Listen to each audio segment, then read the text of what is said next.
Well, we finally got to Lesson 3. Lesson 3 is about key signatures and time signatures.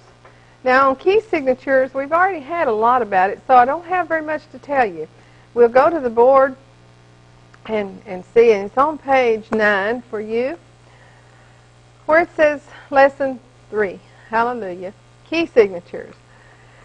Tells what chord your one chord is, or what your tonic chord is. That's all key signatures tells you. Well, it tells you also what line or space it's going to be sharped or flatted. But a key signature, when you open the songbook and the song leader calls out the number, you open the songbook, you really need to know the key signature instantly so you can start the introduction. You don't have time to figure it out. So key signatures just tells you what key you're going to play that song in. And letter A says it's located between the clef sign and the time signature. You know, the treble clef and the bass clef sign at the first of your song, and then you have some numbers over there. That's the time signature. So the key signature is located between the clef sign and the time signature. Letter B says it's sharps or flats that are placed on the line or space that's to be affected. For instance, in the key of F, we found when we did the scale that F has a B flat in it.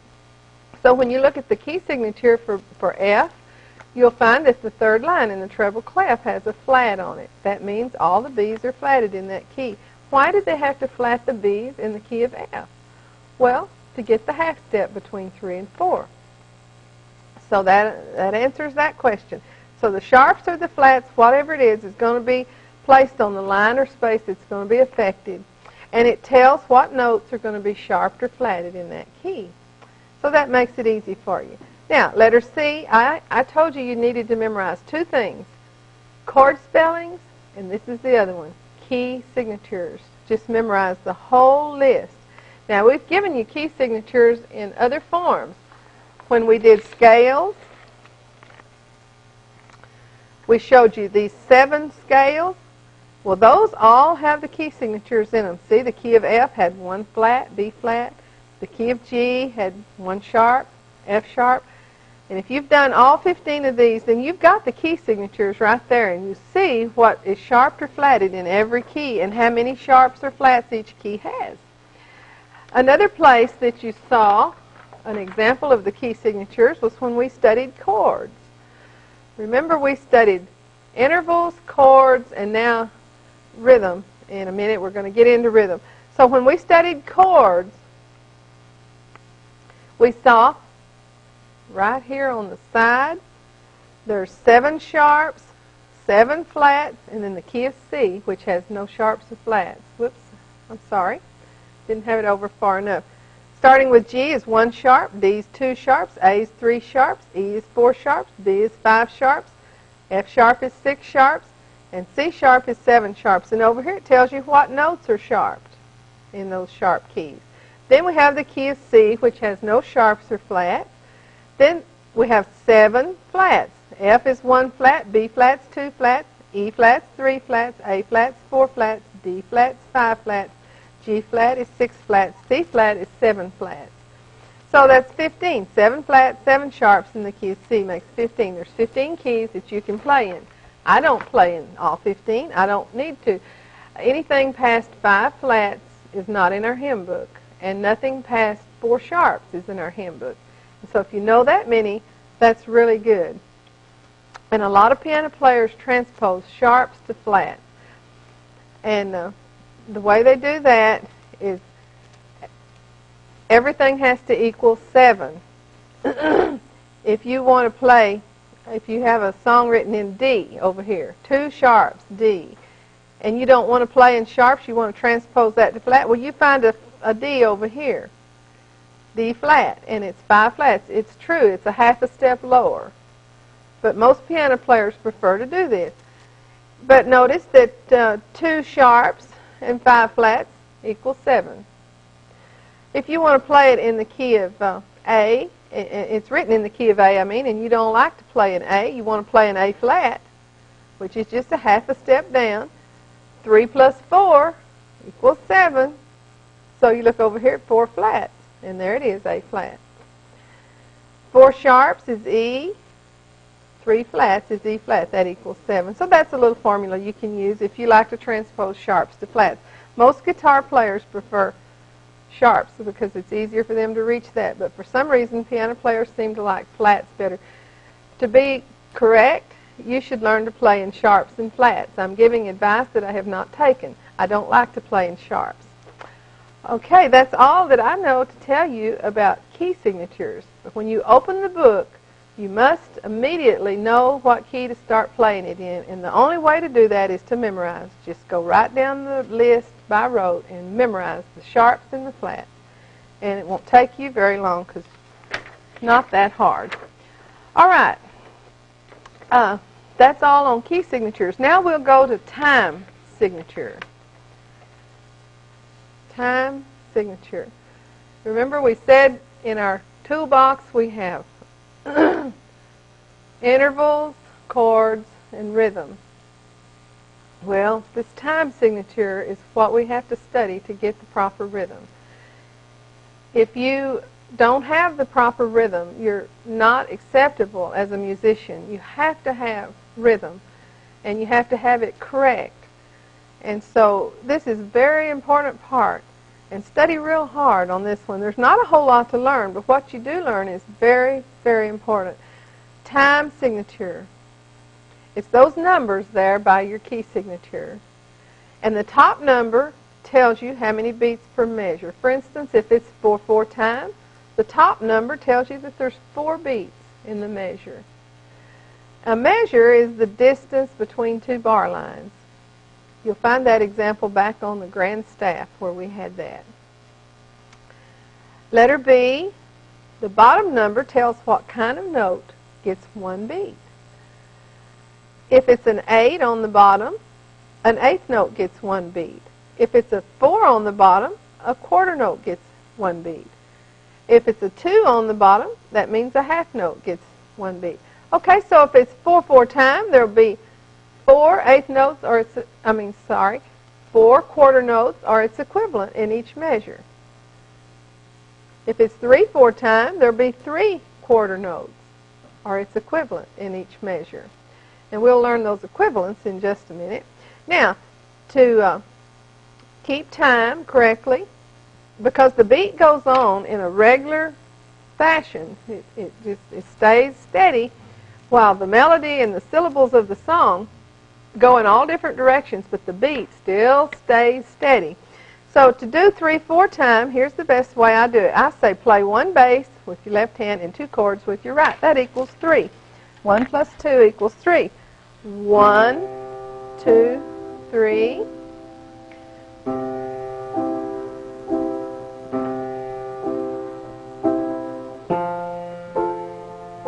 We need the keyboard in a minute.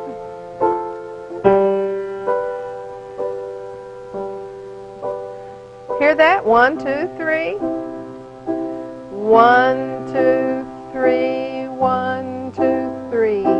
1, 2, 3. 1.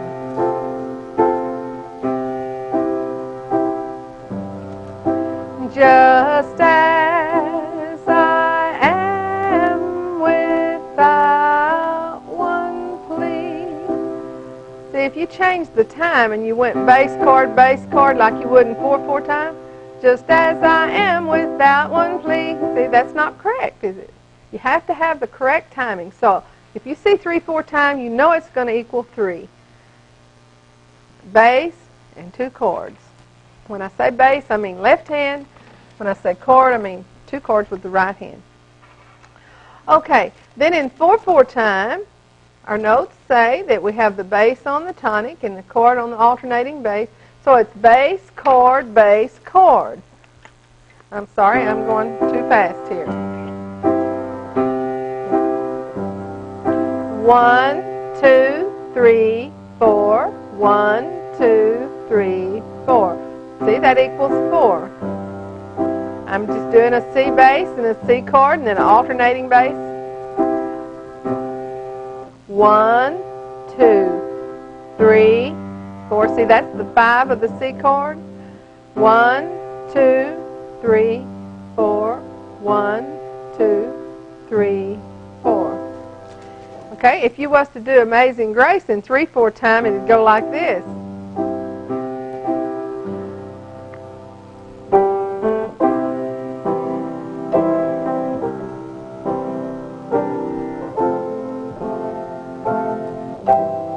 See, hear that 1, 2, 3? Also called waltz time. 1, 2, 3. But you'd change the whole meaning, and maybe not the meaning, but you'd change the whole tone of this song if you tried to play it in 4/4 time.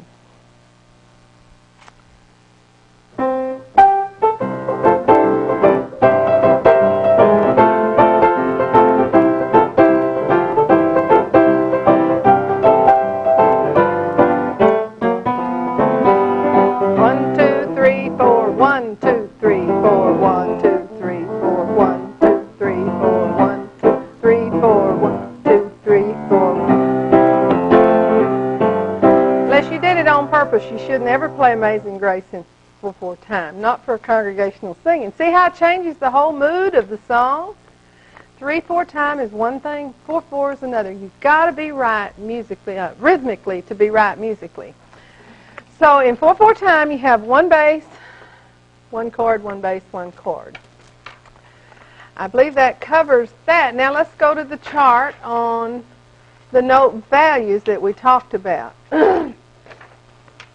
We're going to go through this kind of quickly. You can rewind the tape and listen to it if you want to get it a little more slowly. This is what a whole note looks like. It's a round circle with no stem. In 4/4 time, it would get 4 beats. You hold that one note while you count to 4. This is a half note. It has it's an open note with a stem. It takes 2 of the half notes to equal the whole, just like arithmetic. And if you were singing a song like this, you'd say 1, 2 on this note. You'd say 3, 4 on this note. Equals 4, see. Here's a quarter note. If it was 4/4 time, that means you have 4 of these in every measure. But if you had 4 in every measure, the song would be uninteresting. So it may be the equivalent of 4 in each measure. So what you have here is each quarter note gets 1 beat. That's what the top 4 means. How many beats per measure? The bottom 4 tells you what kind of note gets a beat. So that, it's the bottom note that tells you that this quarter note gets 1 beat. So you would say 1, 2, 3, 4 even beats in the measure if you had 4 quarter notes. So it takes 2 of these to make a half, 4 to make a whole. Now here's an eighth note. It's just like a quarter note, only it has a flag on it.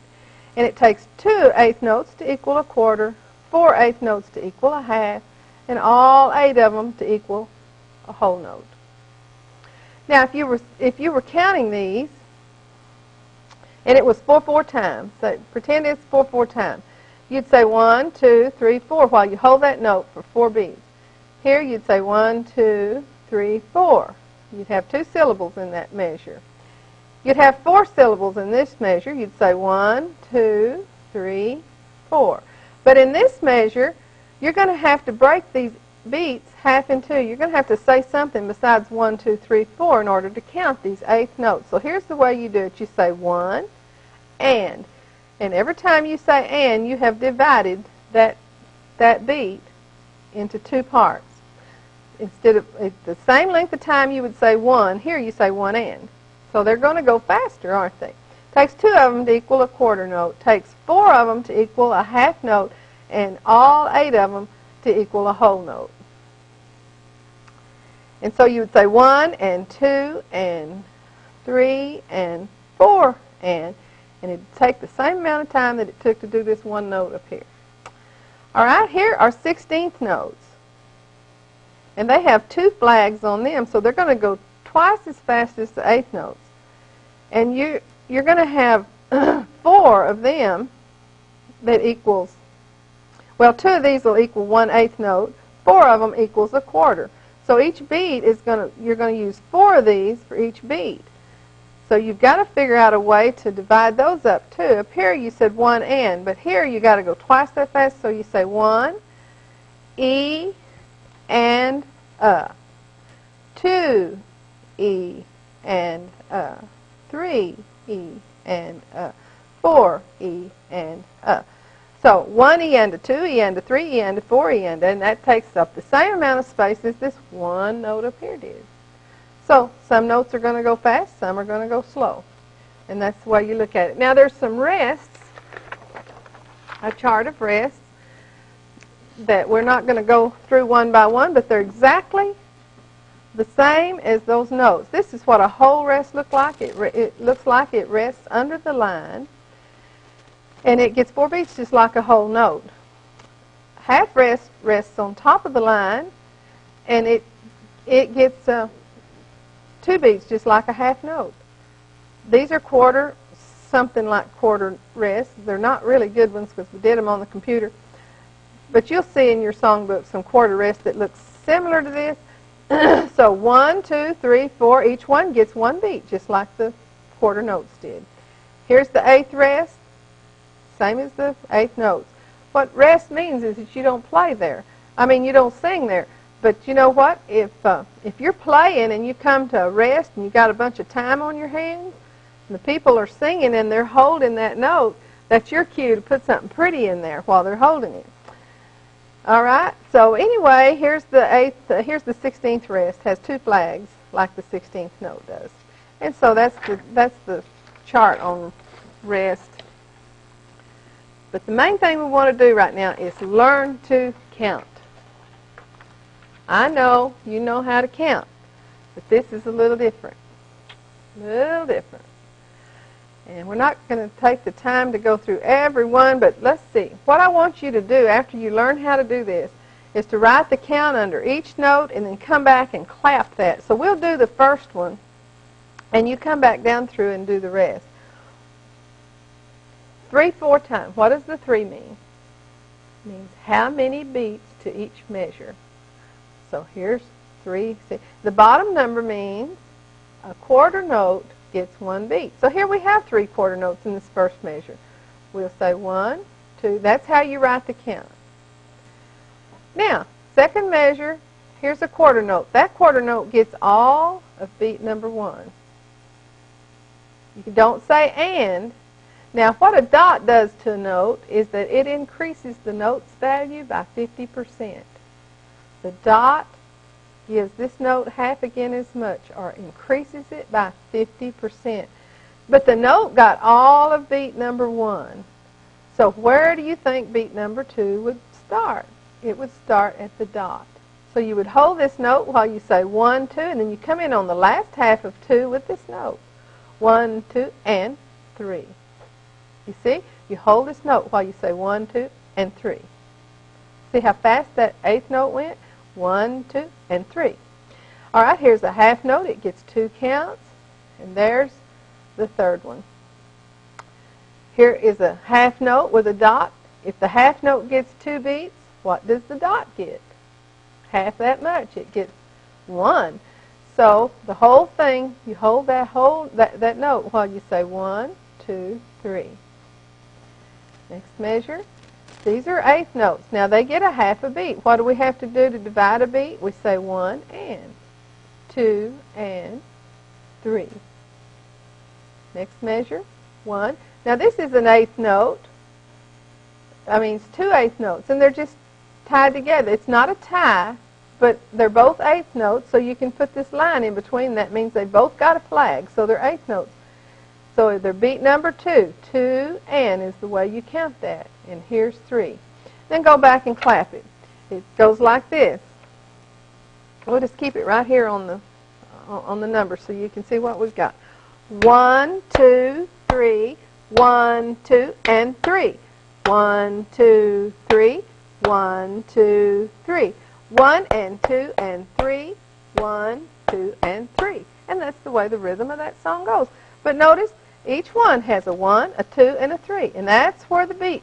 You have a chord here. I'm sorry, a bass. Bass here, a chord here, and a chord here. See, a bass on beat number 1, a chord on 2, and a chord on 3. See that? All the time these syllables are doing different things, the beat is regular and just goes right on. 1, 2, 3. So you do the rest of these. There's a error down here on one of these. 1, 2. Let's see. I don't remember which one it is. 1 and 2 and 3. It's right here in number 5. The last quarter note needs a dot beside it, I believe. It's 9, 8 times. 3, 4, 5, 6, 7, 8, 9. Okay, that corrects that. If you would correct that on yours. So do all those down through 8.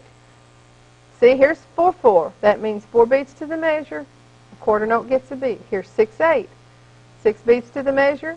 An eighth note gets 1 beat. So you want to watch that. If an eighth note gets 1 beat, this quarter note's going to get 2, and that dot's going to get 1, so the whole thing's going to get 3 beats right there.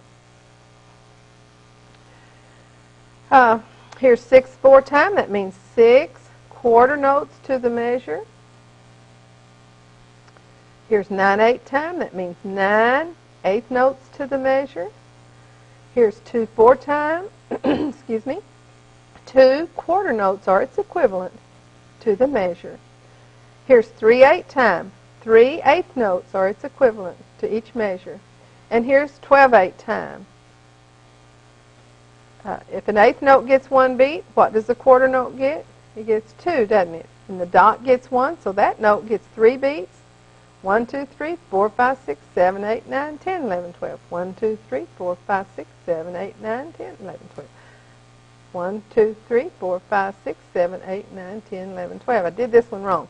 1, 2, 3, 4, 5, 6, and then over here is 7, 8, 9, 10, 11, 12. But you can do that page now. I think you know how.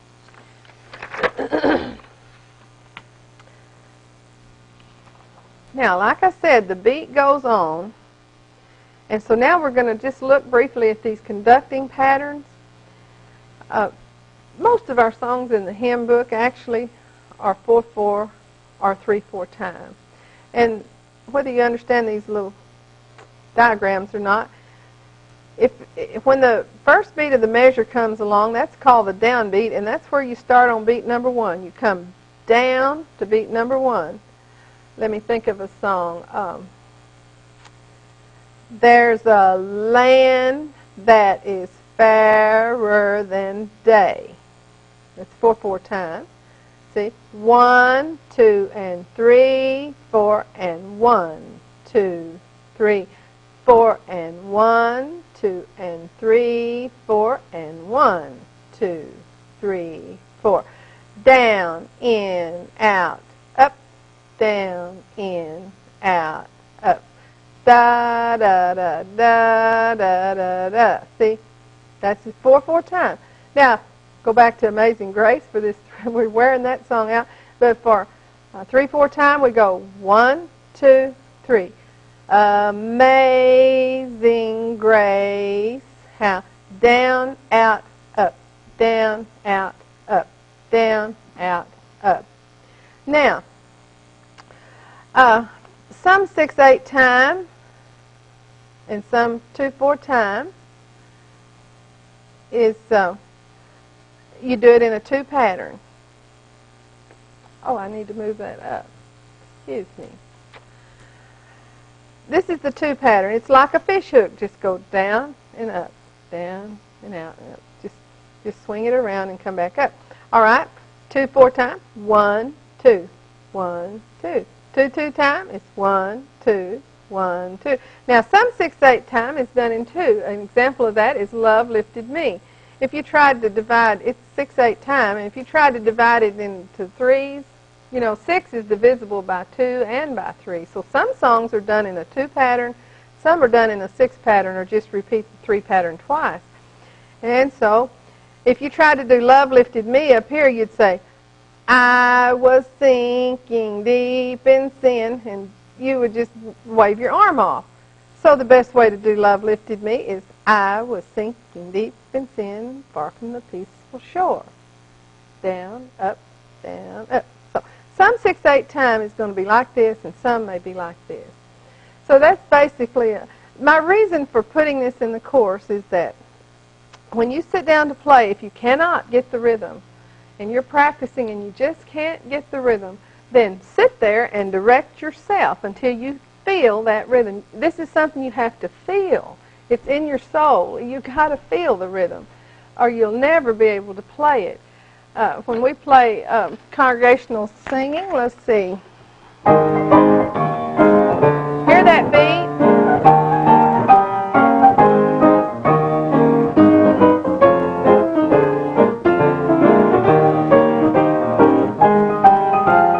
One, two, three, four. 1, 2, 3, 4. 1, 2, 3, 4. 1, 2, 3, 4. 1, 2, 3.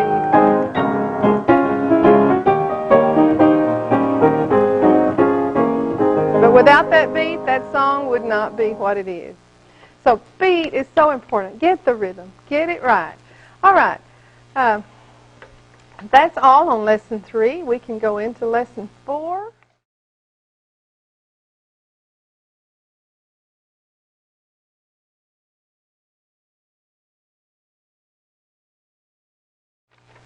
These are Lesson 4, 5, and 6 are a little bit advanced, not hard. I don't mean they're hard. They're just a little bit more advanced.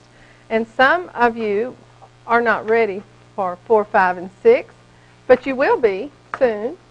And some of you already play better than me, and you can, and that's not hard to do. But you can take 4, 5, and 6 and improve on what you're doing, more than likely, because most people, a lot of people don't know this material right here. Lesson 4. Let's get it on the board and see what it says. Usage of minor chords. You use minor chords when you're playing in a minor key. Now, there is a relative minor key for every major key signature. Remember we said there's 15 key signatures? Well, actually there's 30, because every one of those major key signatures has a relative minor. It's a relative because it's kinfolks. They're kin to each other. And that relative minor is 3 half steps down from the tonic. Like we showed you on Amazing Grace when we did a C chord and then we went to a A. We just changed one note. There's just one note difference in a C and an A, because A is C's relative minor. If you looked at the keyboard and you looked at C and you count down 3 half steps, you'll come to A. So there's a relative minor for every major key signature, and it is 3 half steps down from the major. In other words, if you had an F major key and you wanted to know what its relative minor is, you count down 3 half steps and you'll find that it's D minor. D minor and F major share the same key signature. Okay, when you're playing in a minor key, the 5-7 chord is usually major. The 1 will be minor. The 4 will be minor.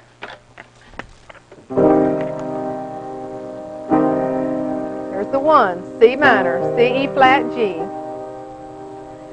The 4 is going to be minor, F, A flat, C.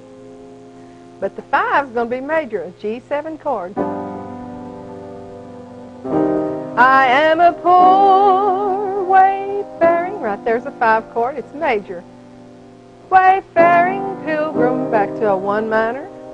Now we're going to go to a 4 next, and it's going to be minor. While traveling through this world below. See how the 5 is going to come out major in a minor key. The 1 and the 4 are usually minor, but the 5 is major. And that's how you understand when you come to what child is this that laid to rest. Well, I didn't get it right. But when you play what child is this, there's not a lot of songs in a minor key, but when you find one, that's what it is. C minor shares the same key signature with E flat major because it's 3 half steps down. 1, 2, 3 half steps down from E flat. So the key of C minor has 3 flats, just like E flat. So much for that. Some of you are ready for that, some are not. The 2, the 3, and the 6 chords fall natural minors. We've already talked about that. A good place to use a minor chord is going from 4 to 1 or 1 to 5. Let me demonstrate that.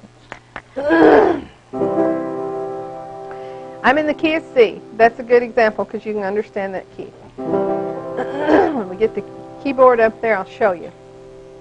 If I'm playing a song and I'm playing along in C and my next chord is going to be a 5, I can stick a C minor in there and then go to my 5.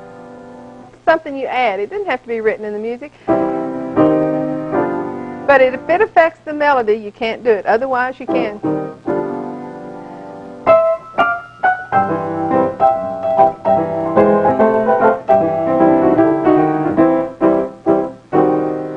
See that? It went right there. C, C minor. In fact, that's C diminished. And G7. So that's how you can use minors when you're going from 5 to 1. Also, while you're still there, when you're going from 4 to 1, you're in C, and your 4 chord's F. Put an F minor in there, and get right back into C. Okay? Now, Roman numeral 6. Usage of dominant 7 chords.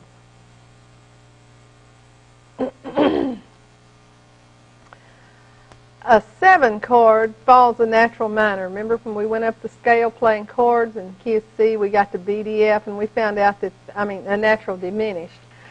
A 7 chord is a natural diminished. When we went up the scale playing chords, we got to the 7th degree of the C scale, and we got to B, and we noticed that it's a diminished. It has 3 half steps on the bottom and 3 on top.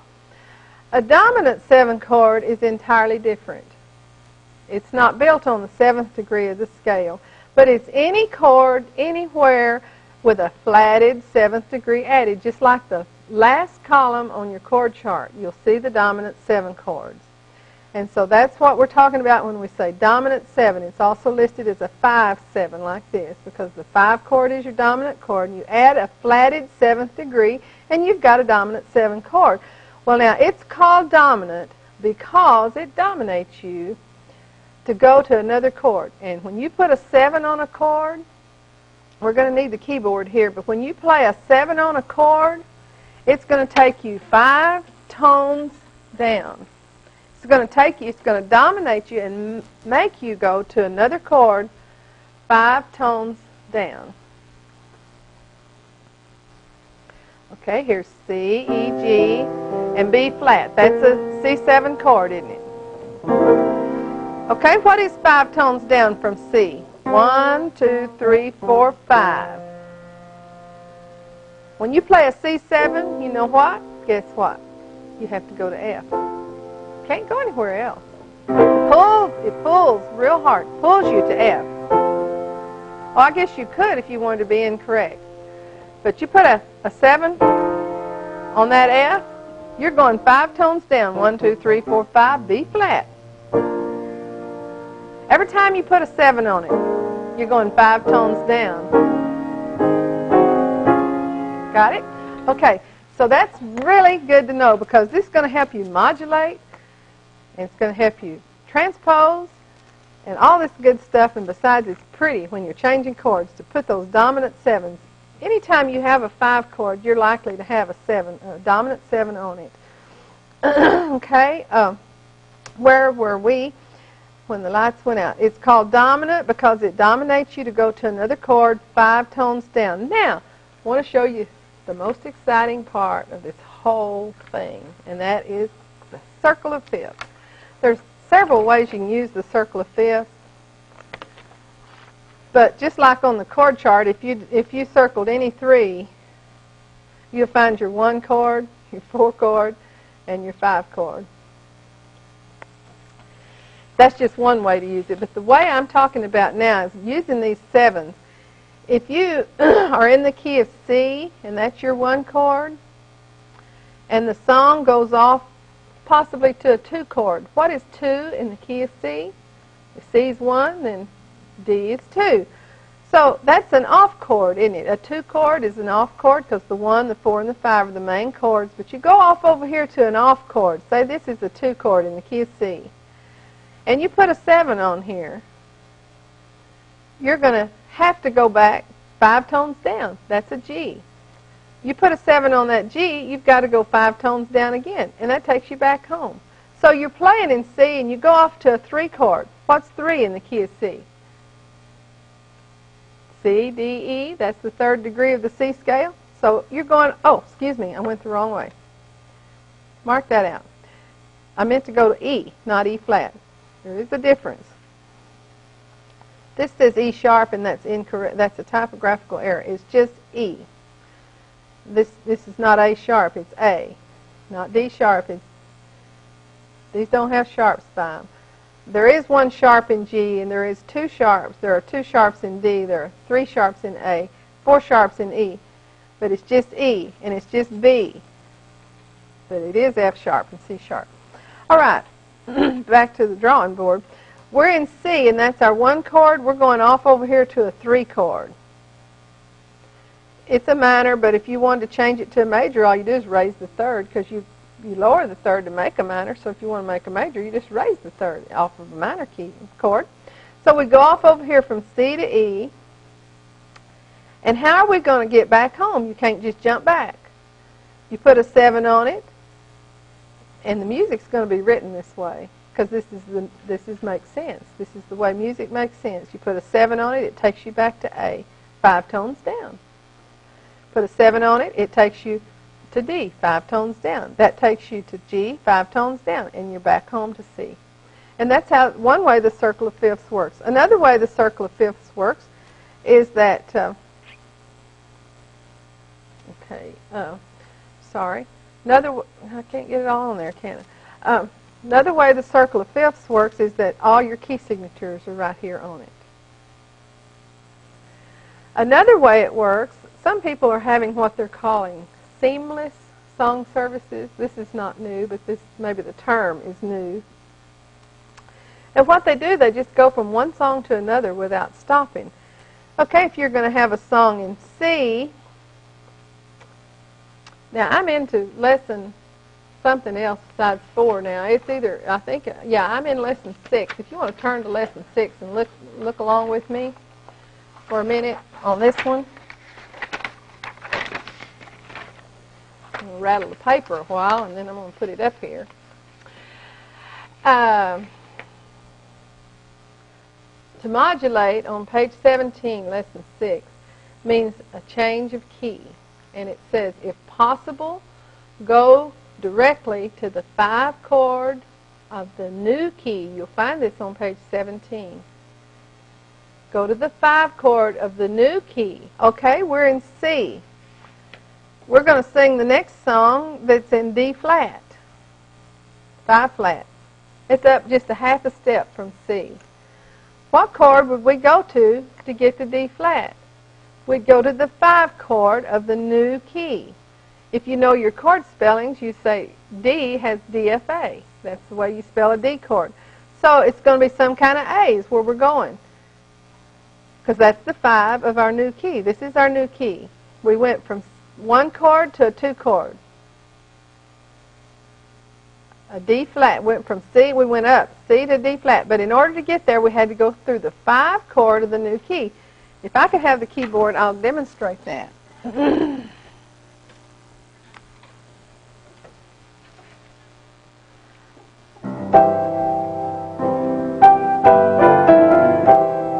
going to play the end of that Calvary. In the next verse, I'm in C now, and the next verse is going to be in D flat.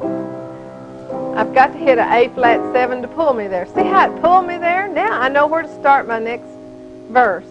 The singer knows. I don't even have to hit it. La, la, la, la, la, la, la. See?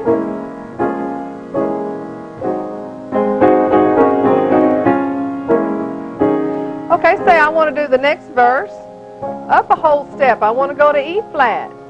What's the 5 chord of my new key? Well, it's B flat. E, G, B. It's B flat.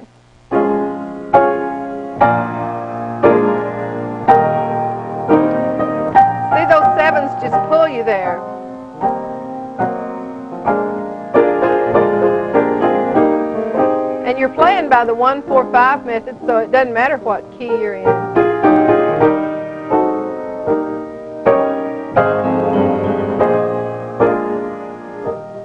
And that's how you modulate. So the circle of fifths shows you how to modulate. It shows you your key signatures. It shows you your 1-4-5 chord. It's just a good little tool.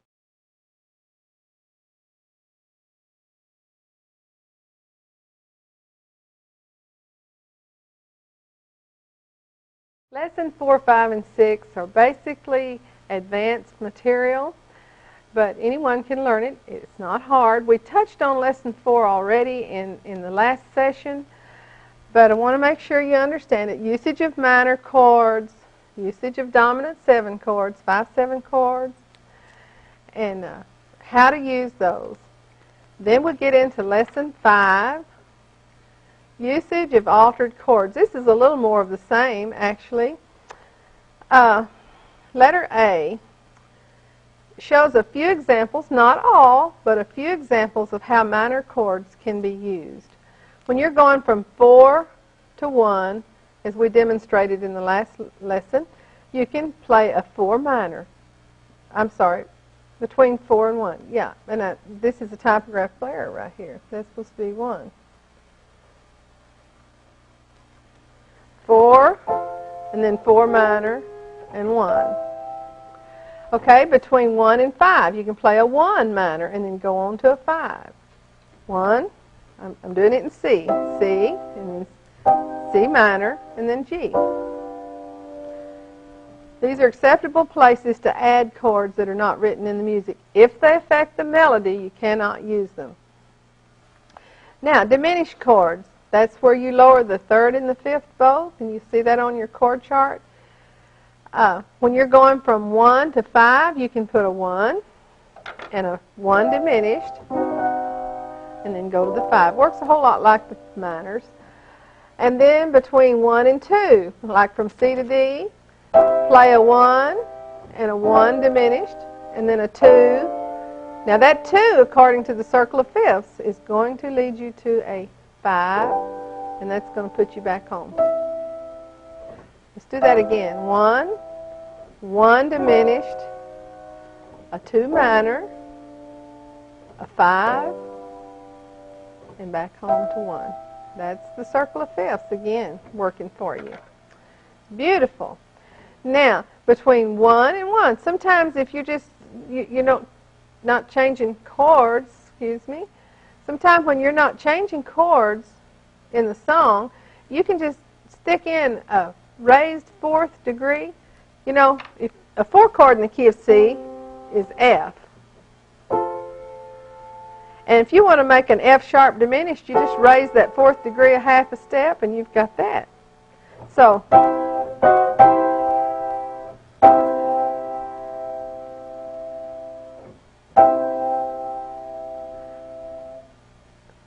you're going to go F, and then an F sharp, and back, I'm sorry, C, C, and F sharp, and back to C.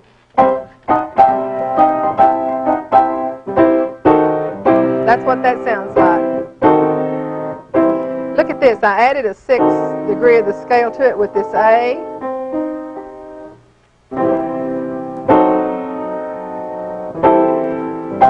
Okay. We're down to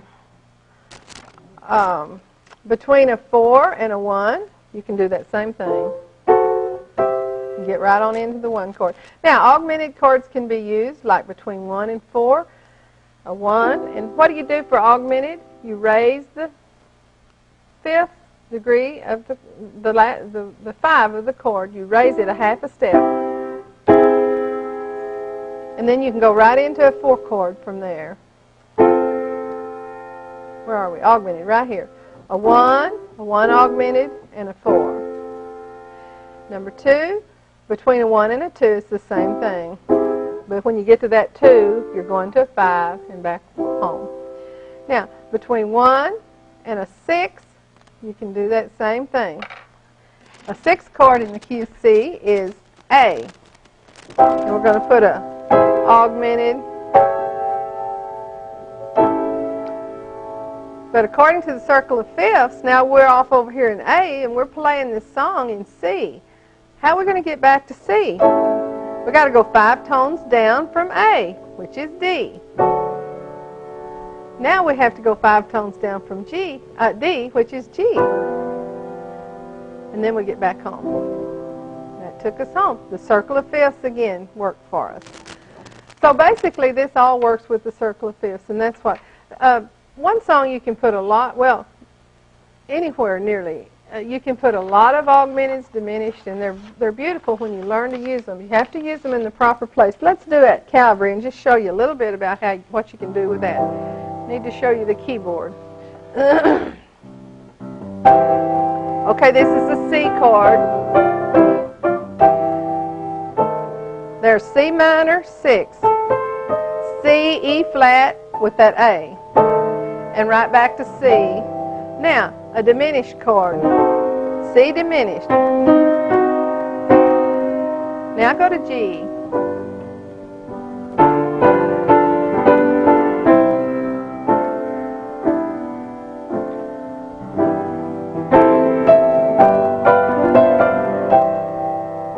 There's that C minor 6 again and back to C. Okay, a C augmented because I'm going to a 4 chord. C, E, G sharp. There's a 4 chord, now 5 chord, and back to C. Some passing tones, a C augmented, and go into a 4 chord. C. I'm going to do a C diminished here and go into a 5 chord.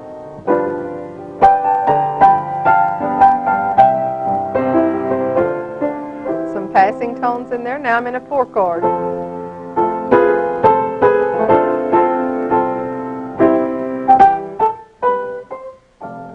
4, 5, 1. Now let me show you how that sounds all put together.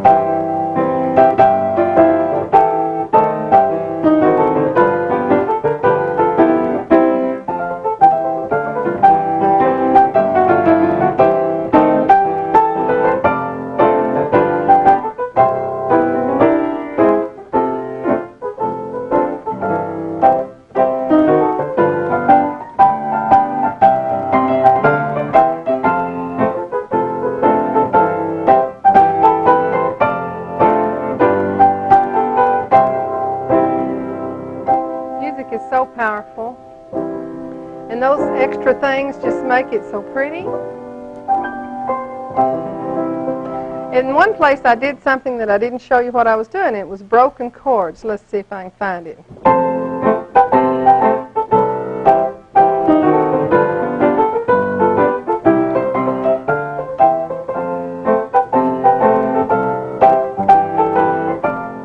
It's not in the chorus. Let's do the verse.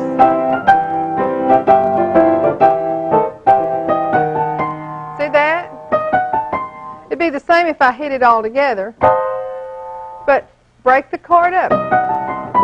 See? Called a broken chord.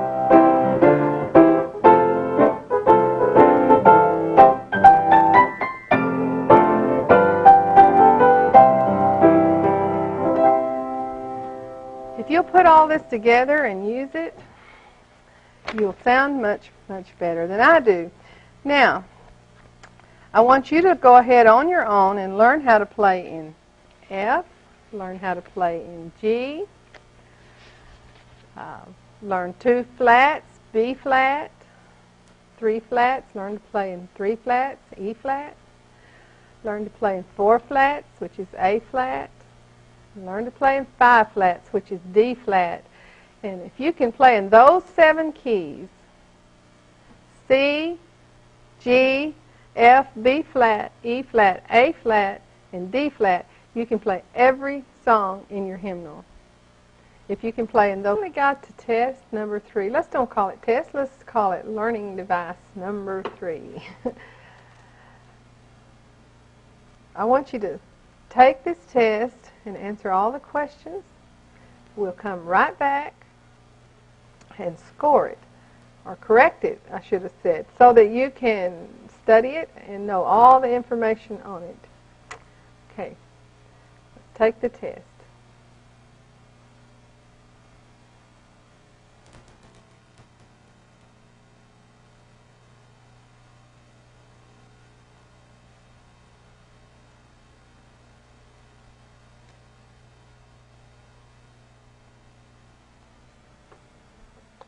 How'd you do?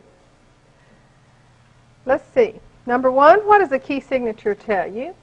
Now, do you know the difference in a key signature and a time signature? Key signature tells you what key you're going to play the song in. Number two, how many key signatures are there? There are 15, unless you count the minor keys, and then there are 30.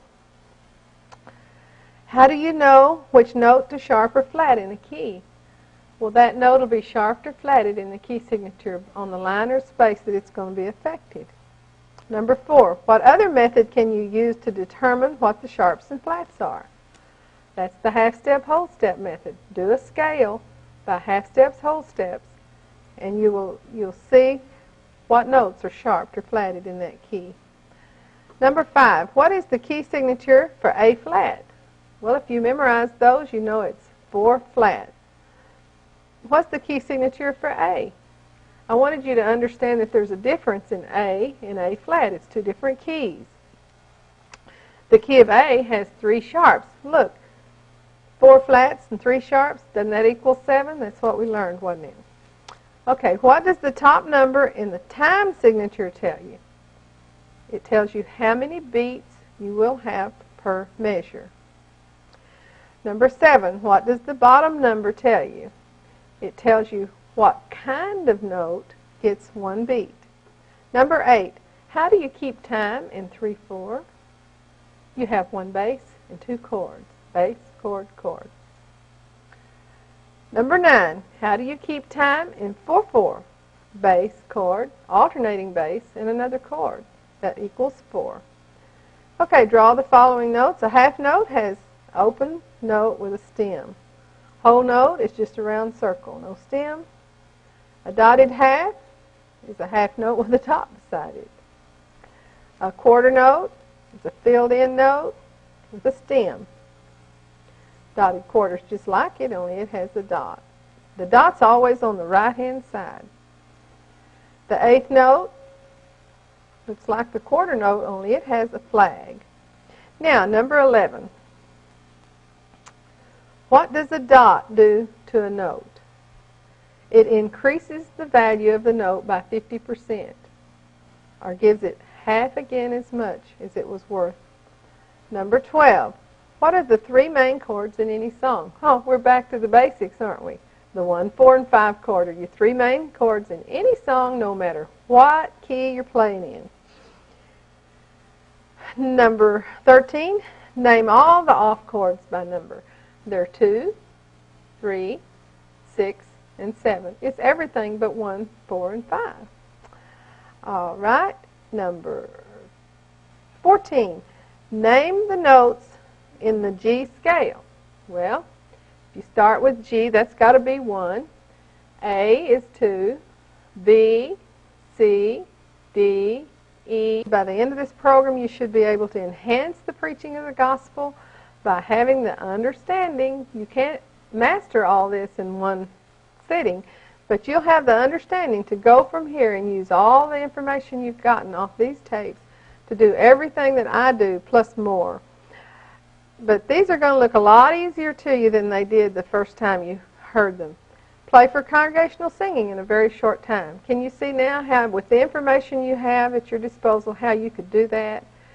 Don't let your church go without a piano player any longer. Get in there and work, work, work, and honor and glorify the Lord by playing for those services if your church is without music.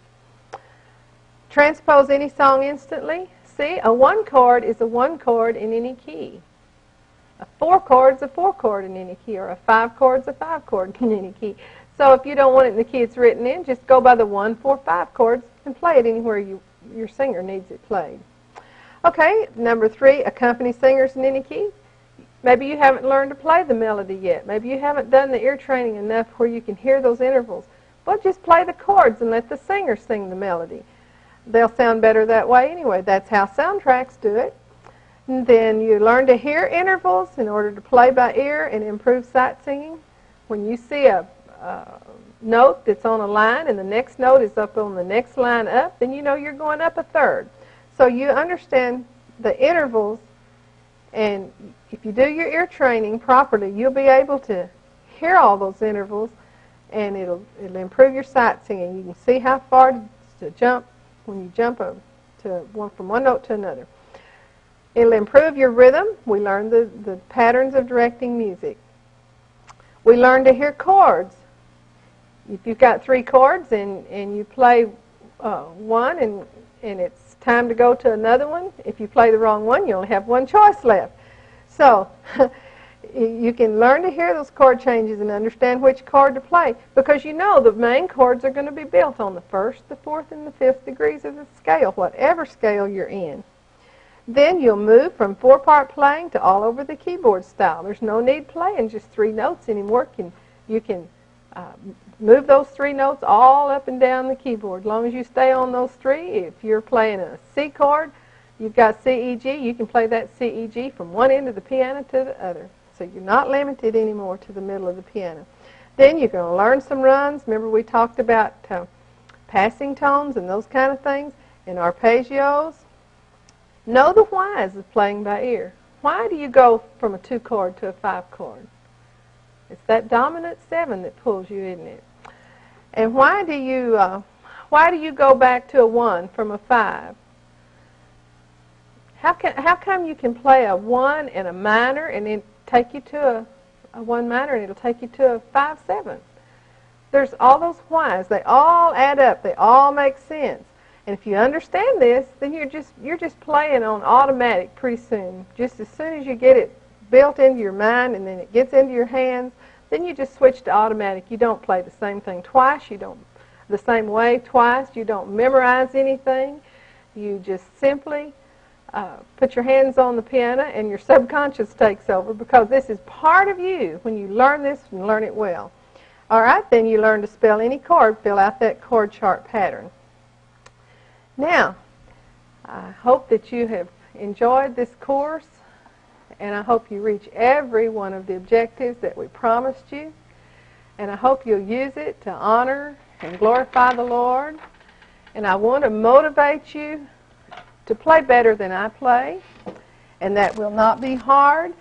I'm going to just give you a few examples of some things that you can play. Here's Dwelling in Beulah Land. Be sure and learn to play in B flat before long. There's a chart that tells you how to learn to play in a new key. It's on lesson 2. So just start on lesson 2 and learn how to play in B flat. Here's Dwelling in Beulah Land in B flat.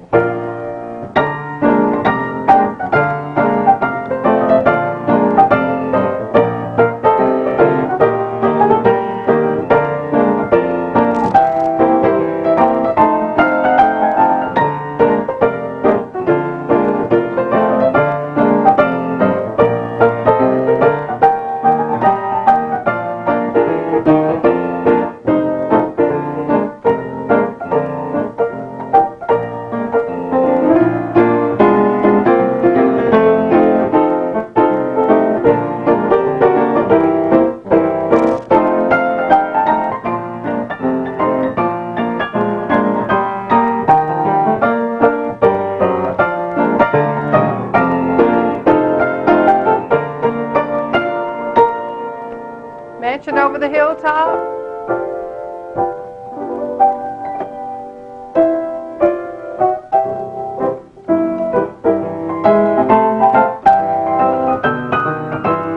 Key of C.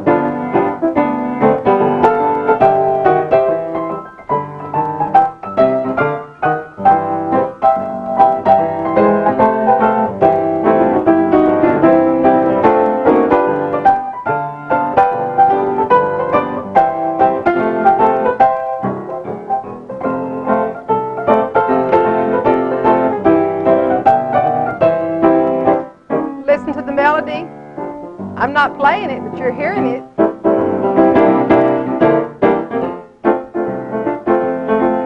That's accompaniment. You still hear that melody.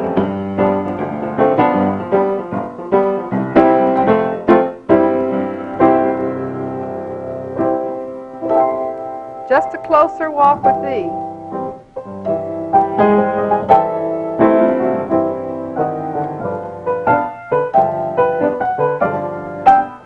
I hope you have fun with this.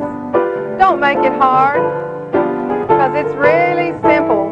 After you learn it, anything's simple. Just work real hard to learn it, because you'll just enjoy doing this, and it'll glorify the Lord and honor Him.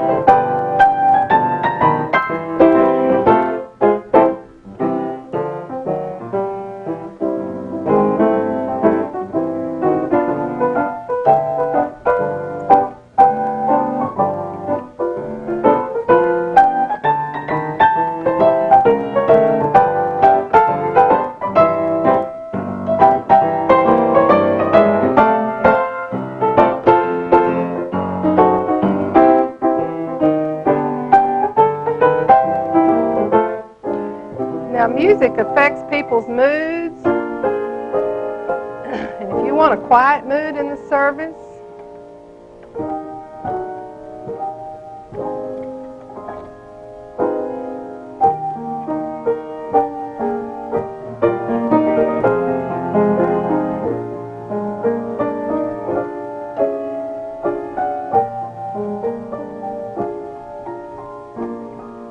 you can really control the congregation by the way you play. You can put them in a prayerful mood or a shouting mood. And that's not the flesh. If you know the words to these songs, they're God-honoring. I hope you never give up your hymn book for anything else. It's right next to the Bible in my book.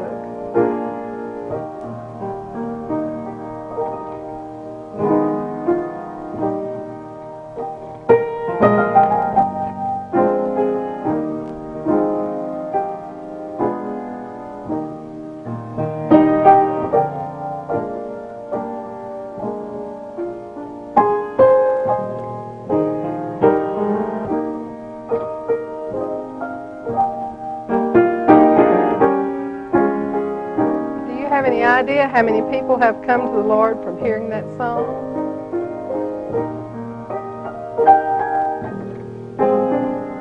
It's a great old hymn of the faith.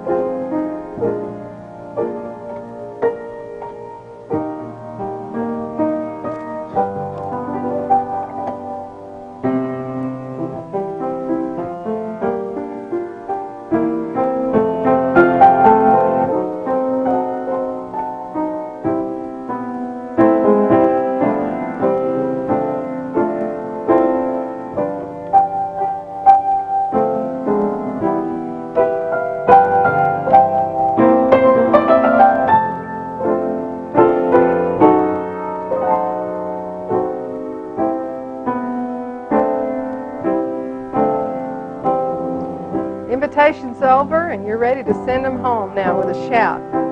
Let's play To God Be the Glory. We need to go to the 5 chord of the new key, which is, the new key is A flat. We're going to E flat 7. Send them home. And they're all talking and loving and singing and everything.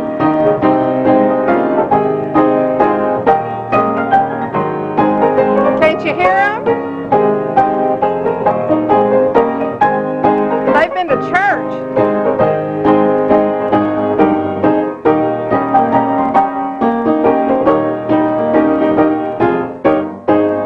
Oh, come to the Father through Jesus the Son and give Him the glory.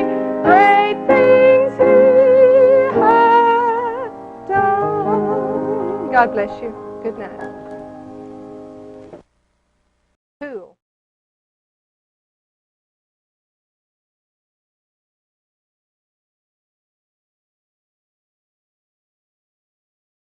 Lesson 4, 5, and 6 are basically advanced material, but anyone can learn it. It's not hard. We touched on Lesson 4 already in the last session, but I want to make sure you understand it. Usage of minor chords, usage of dominant 7 chords, 5/7 chords, and how to use those. Then we'll get into Lesson 5, usage of altered chords. This is a little more of the same, actually. Letter A shows a few examples, not all, but a few examples of how minor chords can be used. When you're going from 4 to 1, as we demonstrated in the last lesson, you can play a 4 minor. I'm sorry, between 4 and 1. Yeah, and this is a typographical error right here. That's supposed to be 1. 4, and then 4 minor, and 1. Okay, between 1 and 5, you can play a 1 minor and then go on to a 5. 1, I'm doing it in C, C, and then C minor, and then G. These are acceptable places to add chords that are not written in the music. If they affect the melody, you cannot use them. Now, diminished chords. That's where you lower the 3rd and the 5th bow, and you see that on your chord chart.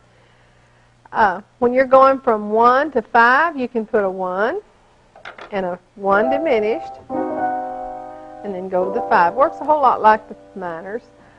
And then between 1 and 2, like from C to D, play a 1 and a 1 diminished, and then a 2. Now that 2, according to the circle of fifths, is going to lead you to a 5, and that's going to put you back home. Let's do that again. 1, 1 diminished, a 2 minor, a 5, and back home to 1. That's the circle of fifths again working for you. Beautiful. Now, between 1 and 1, sometimes if you just, you know, not changing chords, sometimes when you're not changing chords in the song, you can just stick in a raised 4th degree.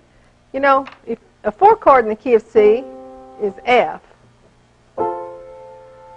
And if you want to make an F sharp diminished, you just raise that 4th degree a half a step, and you've got that. So,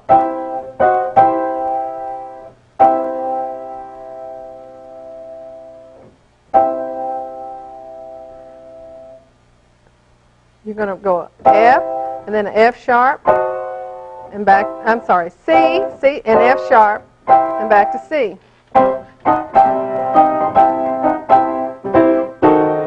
That's what that sounds like. Look at this. I added a 6th degree of the scale to it with this A.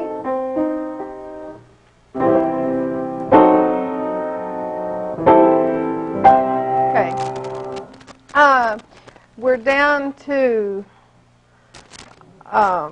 between a 4 and a 1. You can do that same thing. You get right on into the 1 chord. Now, augmented chords can be used, like between 1 and 4, a 1. And what do you do for augmented? You raise the 5th degree of the 5 of the chord. You raise it a half a step. And then you can go right into a 4 chord from there. Where are we? Augmented, right here. A 1 augmented, and a 4. Number 2, between a 1 and a 2, it's the same thing. But when you get to that 2, you're going to a 5 and back home. Now, between 1 and a 6, you can do that same thing. A 6th chord in the key of C is A. And we're going to put a augmented.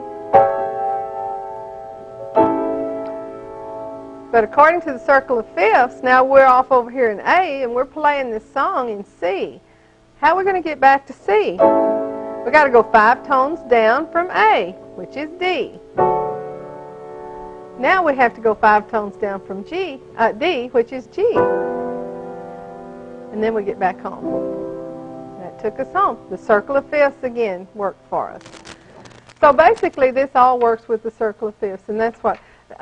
one song you can put a lot, well, anywhere nearly, you can put a lot of augmenteds, diminished, and they're beautiful when you learn to use them. You have to use them in the proper place. Let's do it, Calvary, and just show you a little bit about what you can do with that. I need to show you the keyboard. Okay, Okay, this is a C chord.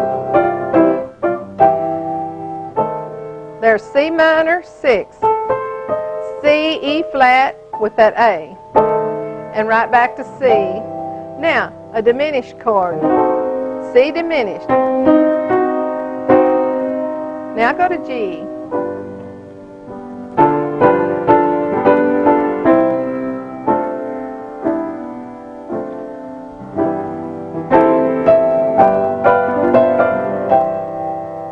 There's that C minor 6 again and back to C.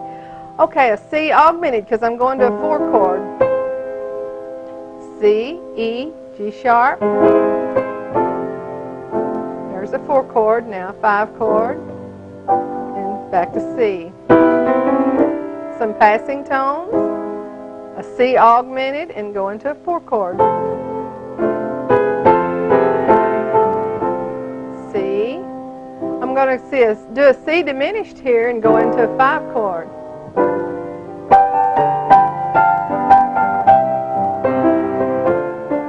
Some passing tones in there. Now I'm in a 4 chord.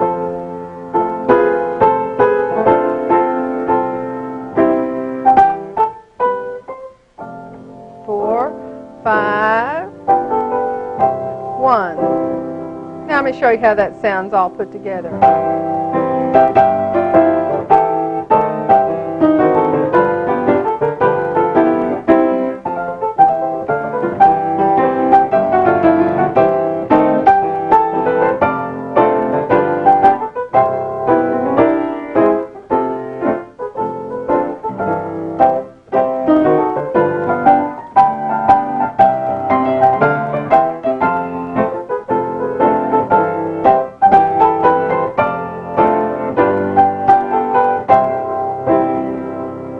Music is so powerful, and those extra things just make it so pretty. In one place I did something that I didn't show you what I was doing. It was broken chords. Let's see if I can find it.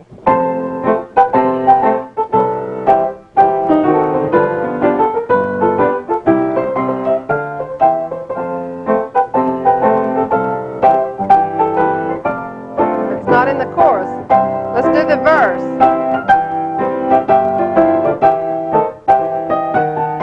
See that? It'd be the same if I hit it all together, but break the chord up. See? Called a broken chord.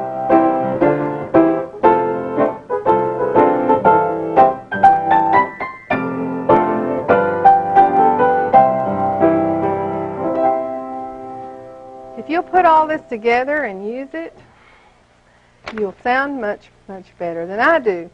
Now, I want you to go ahead on your own and learn how to play in F, learn how to play in G, learn 2 flats, B flat, 3 flats, learn to play in 3 flats, E flat, learn to play in 4 flats, which is A flat, learn to play in 5 flats, which is D flat.